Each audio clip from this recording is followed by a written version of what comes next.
হরে কৃষ্ণ। আজকে একটা বিশেষ প্রসঙ্গ আলোচনা করার জন্য আমি এখানে উপস্থিত হলাম। যে প্রসঙ্গটা হলো যে আজকে যে আমাদের ইসকন এবং ব্যাঙ্গালোর ইসকনের যে একটা সুদীর্ঘ লড়াই, যেটা কেস সুপ্রিম কোর্ট পর্যন্ত চলে গেছিল, যদিও তাদের লড়াইয়ের বিষয়বস্তু হলো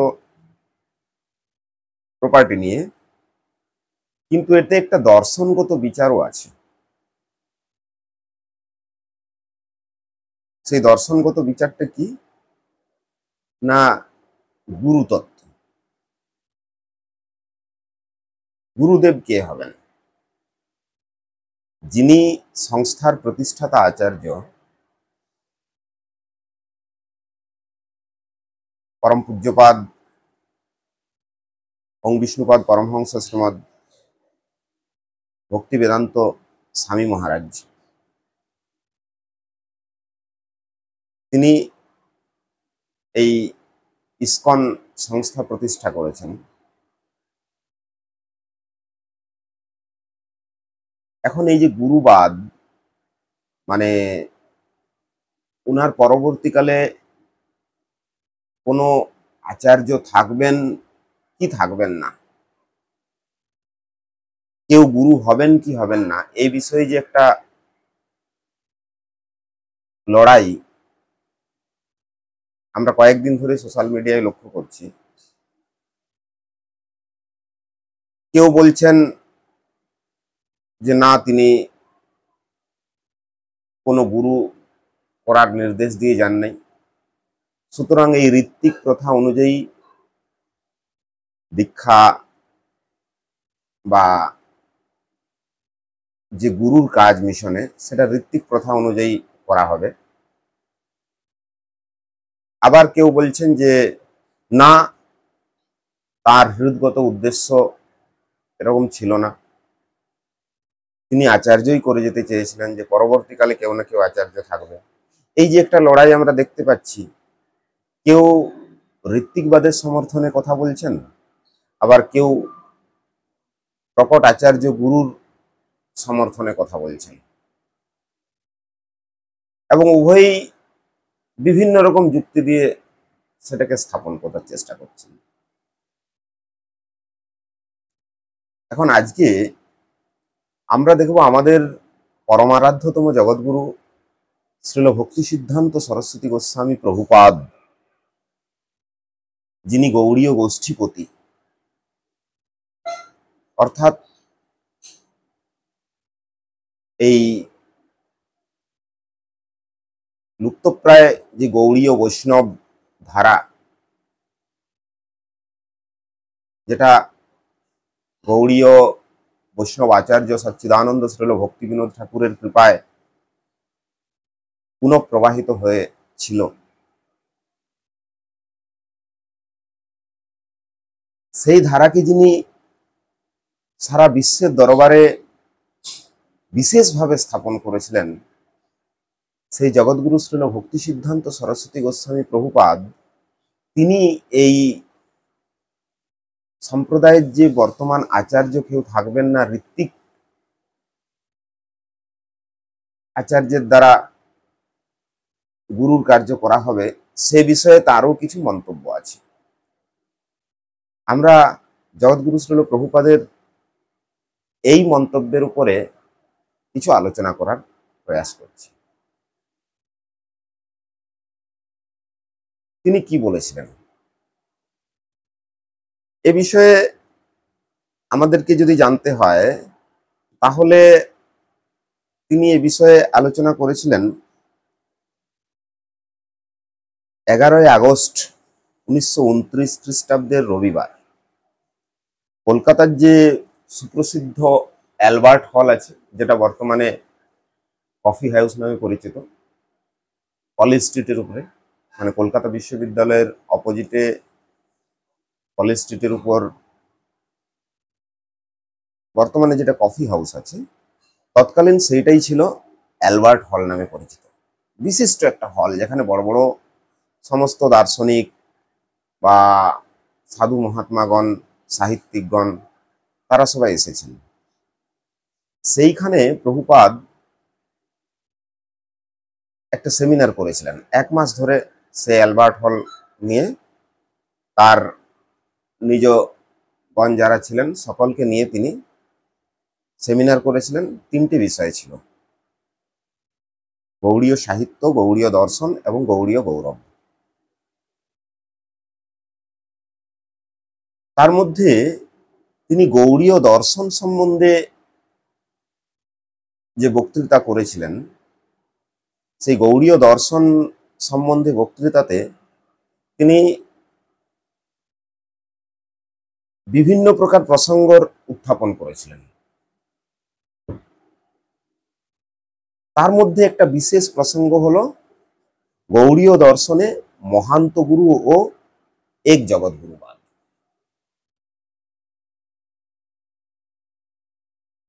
এখানে আমাদের জানতে হবে যে মহান্ত গুরু মানে হচ্ছে যিনি প্রকট আচার্য। যে কোনো সম্প্রদায়েরই সেই সম্প্রদায়ের প্রকট আচার্য একজন প্রয়োজন আছে। যদিও কোনো বিশিষ্ট আচার্য, ভগবত পার্ষদ, মহাজন, তিনি সেই সম্প্রদায়ের ঔজ্জ্বল্য বিধান করেন, জগতের কাছে সেই সম্প্রদায়ের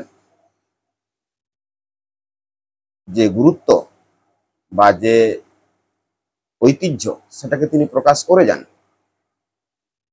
সেই সম্প্রদায়ের যে সমস্ত প্রামাণিক শাস্ত্র আছে তার ভাষ্যাদি রচনা করেন, সেই সম্প্রদায়কে জগতের কাছে বিশেষভাবে প্রতিষ্ঠা করে যান। কিন্তু তা সত্ত্বেও সেই ধারাতে একটা গুরু পরম্পরার প্রয়োজন আছে। এই যে পরম্পরাক্রমে আগত যে গুরুদেব থাকবেন তাকে বলা হয় মহান্ত গুরু। আরেকটা হলো এক জগৎগুরুবাদ। এক জগৎগুরুবাদ মানে একজনই জগৎগুরু হবেন, অর্থাৎ যিনি এসেছিলেন সেই সম্প্রদায়ের ঔজ্জ্বল্য বিধান করে গেছেন, সেই সম্প্রদায়ের প্রামাণিক গ্রন্থসমূহের ভাষ্য রচনা করে গেছেন, সেই যে মহান্ত সেই যে গুরুদেব, সেই গুরুদেবই একমাত্র গুরুদেব। আর তার পরবর্তীকালে কাউকে গুরুরূপে স্বীকার করা হবে না। সুতরাং সেই সম্প্রদায়ের যে আচার্যের কার্য করা হবে বা যেখানে তার মানে দীক্ষা বিধান আদি হবে, সেটা কোনো ঋত্বিক যে গুরু থাকবে সেই ঋত্বিকদের মাধ্যমে হবে। অর্থাৎ সেই সম্প্রদায়ের যারা থাকবেন তারা সেই যে জগৎগুরু, অর্থাৎ যিনি সেই সম্প্রদায়ের বিশেষ ঔজ্জ্বল্য বিধান করেছিলেন, তার কাছে নিয়ে যেয়ে তার হাত দিয়ে স্পর্শ করিয়ে মালা দেওয়া বা তার যে উচ্চারিত মন্ত্রের রেকর্ডিং, সেই রেকর্ডিং শুনিয়ে দীক্ষা বিধান করার পন্থা এটা প্রচলন করবেন। এটাকে বলা হয় এক জগৎগুরুবাদ। সোজা কথায় বলা যায় যে এক জগৎগুরুবাদ মানে হলো এই ঋত্বিক পন্থা। তো সেখানে প্রভুপাদ সেই গৌড়ীয় দর্শন সম্বন্ধে যে বিচার করেছিলেন, তিনি সেখানে যেটা বলছেন আমরা সেইটাকে বিশেষভাবে আলোচনা করব। তিনি সেখানে বলছেন, এক জগৎগুরু মতবাদীগণ মহাত্মা যিশু ব্যতীত অপর গুরু স্বীকার করেন না। যারা এক জগৎগুরু মতবাদীগণ অর্থাৎ ঋত্বিক পন্থা অবলম্বন করেন যারা, তারা একমাত্র খ্রিস্ট ধর্ম, যে ঈসাই ধর্ম, সেই ধর্ম অনুযায়ী যিশুকেই একমাত্র গুরু বলে স্বীকার করেন, আর কেউ পরবর্তীকালে গুরু হতে পারে না। অর্থাৎ এই যে ঋত্বিক পন্থাটা, এটা কিন্তু আমাদের বৈদিক সনাতন ধর্ম থেকে আসছে না, এটা ঈসাই ধর্ম থেকে আসছে শ্রীল প্রভুপাদের মত অনুযায়ী। পরবর্তীকালে কোনো মহান্ত গুরু উদিত হয়ে পূর্ব জগৎগুরুর বাণী আমার কান পর্যন্ত পৌঁছে দিলেও তাহাকে আমি জগৎগুরু বা ভগবত প্রকাশ বিগ্রহ রূপে স্বীকৃত হব না। এটা আমার কাছে একটা বিশেষ ত্রুটি। শ্রীল প্রভুপাদ বলছেন যে সেই বিশেষ যে গুরুদেব, যিনি সেই সম্প্রদায়ের উজ্জ্বল্য বিধান করেছেন, সেই সম্প্রদায়কে জগতের বুকে বিশেষ রূপে প্রকাশ করেছেন,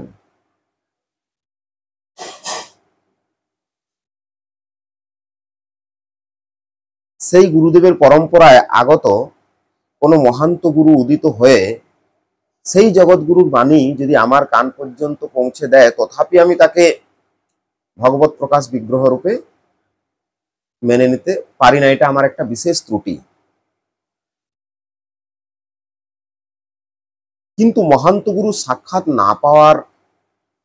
না পাওয়ায় সৌত প্রণালীর অটুট ধারা প্রাপ্তির পক্ষে প্রতিবন্ধক উপস্থিত হয়। মহান্ত গুরু সাক্ষাৎ না পাওয়ায় শ্রৌত প্রণালীর অটুট ধারা প্রাপ্তির পক্ষে প্রতিবন্ধক উপস্থিত হয়। শ্রৌত প্রণালী, জগৎগুরু শ্রীল প্রভুপাদ এই বিষয়টা নিয়ে অনেকবার বলতেন, প্রায় বলতেন যে শ্রৌত প্রণালী অর্থাৎ শ্রৌত ধারা।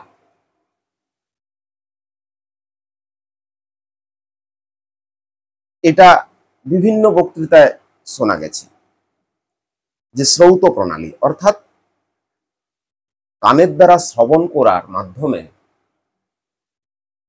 যে জ্ঞান লাভ হয়, সেটা অনুশীলন করার মাধ্যমে হৃদয়ে যে পরম সত্যের উপলব্ধি হয়,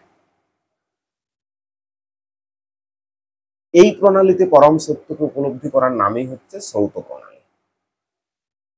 পূর্ব গুরুদেব যিনি আচার্য থাকবেন, তার যে চেতন বাণী, সেটা আমি আমার কানের দ্বারা শ্রবণ করে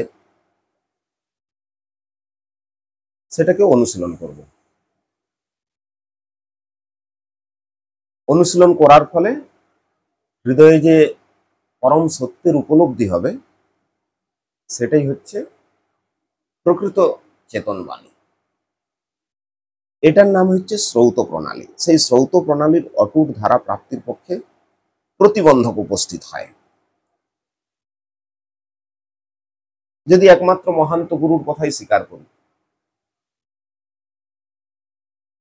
তাহলে সেটা বরাবর আসে। মহান্ত গুরু কি করেন না, সেই যে জগৎগুরুর বাণী, সেই চেতন বাণী আমার কান পর্যন্ত পৌঁছে দেন। কিন্তু যদি কোনো মহান্ত গুরু না থাকেন, তাহলে কি হয় না, সেই শ্রৌত প্রণালীর অটুট ধারাটা বজায় থাকে না। সেই যে গুরুদেব অর্থাৎ সেই যে জগৎগুরু, যিনি সেই সম্প্রদায়ের বিশেষ উজ্জ্বল্য বিধান করেছিলেন, তার বাণীটা আমার কান পর্যন্ত পৌঁছানোর জন্য কোনো বিশেষ মহান্ত গুরুর প্রয়োজন না হলে কি হবে না, তার শ্রৌত প্রণালীটা থাকবে না। এক জগৎগুরুর আদর্শ বা উপদেশ কেবল গ্রন্থের মাধ্যমে অনুসরণ করার চেষ্টা হয়। এক জগৎগুরুর আদর্শ বা উপদেশ কেবল গ্রন্থের মাধ্যমে অনুসরণ করার চেষ্টা হয়। অনেকেই বলে থাকেন যে স্বামী মহারাজ অর্থাৎ ওং বিষ্ণুপাদ পরমহংস শ্রীমৎ ভক্তি বেদান্ত স্বামী গোস্বামী মহারাজ, তিনি বহুবিধ গ্রন্থ রচনা করেছেন, সেই গ্রন্থের মাধ্যমে তিনি উপস্থিত আছেন। কিন্তু এটা হয় না। এক জগৎগুরুর আদর্শ বা উপদেশ কেবল গ্রন্থের মাধ্যমে অনুসরণ করার চেষ্টা হয়। কিন্তু যদি শ্রৌত গুরু পরম্পরায় আগত সাক্ষাৎ মহান্ত জীবন্ত মহান্ত গুরুর চেতনময়ী বাণীতে কর্ণ পরিপূরিত না হয় এবং সেই আদর্শে চেতনের অস্মিতা অনুপ্রাণিত না হয়, তাহলে নানান প্রকার মনোধর্ম এসে আমাদেরকে প্রকৃত সত্য হতে দূরে নিক্ষেপ করবে। শ্রীল প্রভুপাদের কথা তো একটু ভালোভাবে বুঝতে হবে। যদি শ্রৌত গুরু পরম্পরায় আগত সাক্ষাৎ জীবন্ত মহান্ত গুরুর চেতনময়ী বাণী, অর্থাৎ সেই যে শ্রৌত পরম্পরা, জগৎগুরু অর্থাৎ সেই বিশেষ আচার্য ভগবত পার্ষদ, তিনি কৃপা করে এসে বিভিন্ন বহুবিধ গ্রন্থ প্রকাশ করে গেছেন, গ্রন্থ লিখে গেছেন বা অনেক কিছুই করে গেছেন, তার সেই চেতনময় বাণী যদি শ্রৌত পরম্পরায় সাক্ষাৎ জীবন্ত মহান্ত গুরুর চেতনময় বাণীতে কর্ণে পরিপূরিত না হয় এবং সেই আদর্শে চেতনের অস্মিতা অনুপ্রাণিত না হয়, তাহলে নানান প্রকার মনোধর্ম এসে আমাদেরকে প্রকৃত সত্য হতে দূরে নিক্ষেপ করবে। তাহলে কি হবে না, নানান প্রকার মনোধর্ম এসে আমাদেরকে প্রকৃত সত্য থেকে দূরে নিক্ষেপ করবে। অর্থাৎ আমি পারবো না, সেটা গ্রহণ করতে পারবো না। আমাকে যদি গ্রহণ করতে হয় তাহলে মহান্ত গুরুর চরণাশ্রয় করার একান্ত প্রয়োজন আছে। মহান্ত গুরু অর্থাৎ প্রকট আচার্য, যে আচার্য আমার ইন্দ্রিয় গ্রাহ্য। যদিও আমি মানছি যে জগৎগুরু অর্থাৎ যিনি বিশিষ্ট আচার্য সম্প্রদায়ের ঔজ্জ্বল্য বিধান করে গেছেন, তিনি অপ্রকট লীলা করলেও অপ্রকট লীলায় উপস্থিত আছেন। কিন্তু উপস্থিত থাকলে কি হবে, তিনি তো আমার ইন্দ্রিয় গ্রাহ্য নন। অর্থাৎ একজন মহান্ত গুরু যিনি আমার ইন্দ্রিয় গ্রাহ্য, তিনি যদি কৃপাপূর্বক এসে সেই জগৎগুরুর বাণী, চেতনময় বাণী শ্রৌত পরম্পরায় আমার কান পর্যন্ত না পৌঁছে দেন, তাহলে আমি প্রকৃত সত্য থেকে অনেক দূরে নিক্ষিপ্ত হয়ে পড়ব। এই জন্য গৌড়ীয় দর্শনে গুরুদেবের অদ্বয়ত্ব স্বীকৃত হয়েছে। গুরুদেবও অদ্বয়, যেমন ভগবান অদ্বয় জ্ঞান তত্ত্ব, এক অদ্বয় জ্ঞান তত্ত্ব ব্রজে ব্রজেন্দ্র নন্দন, ঠিক সেই রকম গুরুপাদ পদ্ম অদ্বয় তত্ত্ব। ভগবান শ্রীকৃষ্ণই তিনি কি করলেন না, মহান্ত গুরুরূপে বাইরে প্রকাশিত হলেন, আর অন্তর্যামী চৈত্য গুরুরূপে হৃদয়ে প্রকাশিত হলেন। অন্তর্যামী চৈত্য গুরু তিনি কি করেন না, বহির্মুখ জীবের হৃদয়ে প্রেরণা দিয়ে তার বিবেককে জাগ্রত করে সেই মহান্ত গুরুর কাছে পৌঁছে দেন। মহান্ত গুরু তার সেই চেতনময় বাণী শ্রবণ করানোর মাধ্যমে জীবকে মায়ার মোহনিদ্রা থেকে জাগিয়ে তোলেন। এই জন্য গুরুদেব অদ্বয়, অর্থাৎ গুরুদেবের কোনো ভেদ হয় না। মহান্ত গুরু তিনিই অন্তর্যামী রূপে চৈত্য গুরু রূপে প্রকাশিত হন। গুরু কৃষ্ণ রূপ হয় শাস্ত্রেরও প্রমাণে, গুরু রূপে কৃষ্ণ কৃপা করেন ভক্তজনে। এই জন্যে গুরুতত্ত্ব অদ্বয় তত্ত্ব। এই যে অদ্বয় তত্ত্ব স্বীকৃত হয়েছে, অর্থাৎ ধারায় আগত প্রত্যেক আচার্যই একই তত্ত্ব। যে বিশিষ্ট যে আচার্য যিনি এসেছিলেন, এসে বিভিন্ন শাস্ত্রের ভাষ্য রচনা করে গেছেন, তিনি মূল আচার্য, বা পরবর্তীকালে পরম্পরায় যারা আসছেন তারা তার মতো অতটা শক্তিশালী নয়, এই বিচারটা হচ্ছে জড় বিচার, অপরাধময় বিচার। শ্রৌত পরম্পরায় যারাই আসছেন তারা প্রত্যেকেই একই তত্ত্ব। শ্রৌত পরম্পরায় ভগবত প্রেরিত নিজজন আমার নিকট আগত হয়ে আমার কর্ণে পরম চেতনময় মন্ত্র প্রদান পূর্বক আমাকে মনোধর্ম হতে ত্রাণ করেন। আমি মনোধর্ম থেকে ত্রাণ হব কিভাবে?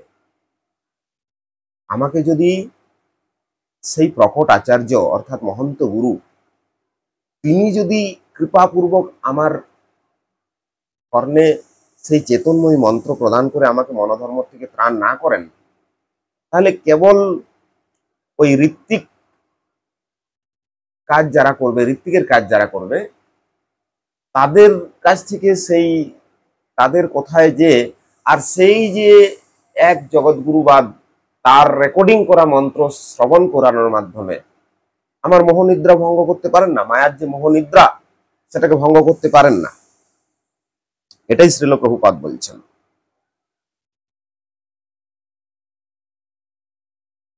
এক জগৎগুরু মতবাদে আমি প্রকৃত মত হতে ভ্রষ্ট হতে পারি, কিন্তু মহান্ত গুরু অদ্বয় তত্ত্ব বিচারে আমার নিকট কৃপাপূর্বক যে গুরুপাদ পদ্ম উপস্থিত হন, তাহার বাণী আমাকে ভগবত প্রণীত শ্রৌতমার্গীয় বাস্তব সত্য ধর্ম হতে কেশাগ্র বিপদগামী করতে পারে না। এক জগৎগুরুবাদ, সেই এক জগৎগুরুর বাণী ঋত্বিক পন্থায় আমার কাছে পৌঁছে গেলেও সেটার দ্বারা আমি যথার্থ তত্ত্বজ্ঞান লাভ করতে পারি না। অদ্বয় তত্ত্ব বিচারে সেই জগৎগুরুর বাণী তারই অভিন্ন বিগ্রহ মহান্ত গুরু রূপে একজন মহাত্মা এসে যখন সেই চেতনময়ী মন্ত্র আমার কর্ণে প্রদান করবেন, তার দ্বারা আমার মায়ার মোহনিদ্রা ভঙ্গ হতে পারে। এটাই হলো শ্রৌতমার্গীয় বাস্তব সত্য। আর এই বাস্তব সত্য শ্রৌত প্রণালীতে এসে আমার কানে আসাতে আমি কোনোভাবে বিপদগামী হতে পারবো না। ভগবত প্রণীত ভক্তি সিদ্ধান্ত যথাযথ গুরু পরম্পরার খাতির মধ্য দিয়ে কৃষ্ণ পাদপদ্ম হতে আমার সেবনমুখ চেতনতা পর্যন্ত এসে পৌঁছায়। সেই ভক্তি সিদ্ধান্ত বাণী গুরু পরম্পরার মাধ্যমে কোনো মহান্ত গুরুর দ্বারা আমার কান পর্যন্ত যখন এসে পৌঁছাচ্ছেন, তখনই বাস্তবিকই আমার মঙ্গল সাধন হচ্ছে। এই জন্য গৌড়ীয় দর্শনে মহান্ত গুরুবাদে স্বীকৃত। এই লেকচারটা শ্রীল প্রভুপাদ অ্যালবার্ট হলে গৌড়ীয় দর্শন সম্বন্ধে বক্তৃতা দিতে গিয়ে তিনি বলেছিলেন। সুতরাং এর থেকে আমরা বুঝতে পারছি যে আমাদের পরমারাধ্যতম জগৎগুরু শ্রীল ভক্তি সিদ্ধান্ত সরস্বতী গোস্বামী প্রভুপাদ তিনি কোনোভাবেই এই ঋত্বিক পন্থাকে স্বীকার করেন নাই। তিনি বরাবরের জন্যই মহান্ত গুরু বা প্রকট আচার্যের মহিমাকেই স্বীকার করে গেছেন।